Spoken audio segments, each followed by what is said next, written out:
Hello, my name is Joshua Keith, and this is theburningcoal.com, a website dedicated to God's glory, His grace, and our response to it. Today, we're going to continue our Monday motivations that are based out of the Beatitudes, and we're going to talk about thirsting, and particularly thirsting for righteousness. I think this is a really important one for us to study and to understand. Notice what Jesus says here in Matthew chapter 5 verse 6. Blessed are those who hunger and thirst for righteousness, for they shall be satisfied.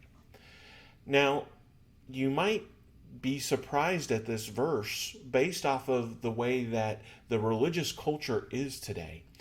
If you're not careful, there are people who seem to be claiming that we need to go away from righteousness, that righteousness isn't important.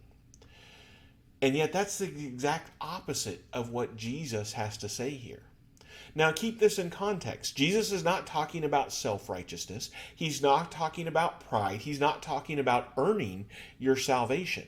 We know that because of the other Beatitudes that we've covered. We've talked about how we have to be poor in spirit. And because of that, we know that we cannot earn our salvation, that we have nothing to bring to God. And so we humble ourselves before Him. We know that we need to mourn our sin because we have not been righteous. And that God is the only one who can fix that for us. We know that we need to wait on the Lord, that it's not up to us to win the victory, but that God is the one who does it. And so we need to show meekness in front of God. But that does not exclude righteousness.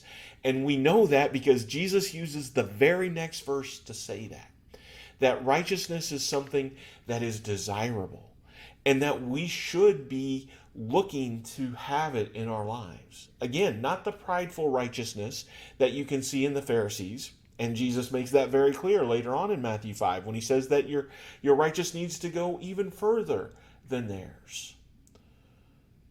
But it's something we need to strive after. It's a good thing for us to go after righteousness, to try to be righteous. And not only is it a good thing, but it actually needs to be a burning need. We see the idea here of having a mindset of hunger and thirst. And we may not necessarily be able to relate to these as well as people in Jesus's time, especially the audience he was talking to, may have been able to. A lot of times we're not really worried about lacking, particularly when it comes to food. And yet, think about how much we focus on food, how much time we spend thinking about what it is that we're going to eat. Even when we're not hungering out of starvation for food, it's something that we focus on and we partake of every single day. But as the heat has come in now, and I'm here in Texas, and it's gotten really hot, and I did some yard work in the yard, and I knew as soon as I got inside that I needed to be drinking. Otherwise, my body was going to start failing. It was a need. It was not something that was just desirable. You know, sometimes we might think of trying to have righteous acts, do righteous things, be a righteous person as a good hobby to pick up when we have time. But maybe it's not all that different to us in priority level than trying to learn a new instrument to play or pick up a new hobby where you're trying to make things, or whenever you're trying to learn new exercises or sports, whatever it may be.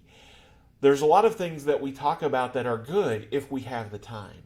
Jesus is not saying that righteousness is good if you have the time. He is saying it is imperative to your survival that you have righteousness. And again, it's not about self-righteousness. It's not about earning our salvation. What is it about? It's about becoming like God. It's about conforming to His image. And our God is a righteous God.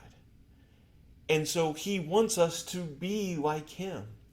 And so day by day, we should be changing and becoming more and more like Him. Every day, we should have a thirst to become the type of person that our God created us to be. And if we don't have that thirst, If it is not a need, if it's just something that we put on the back burner that we're just going to get to when we have time, then we are missing the point of Jesus' teaching, and we need to fix it. We need to hunger and thirst for righteousness. I hope this lesson blesses you in your walk in His kingdom.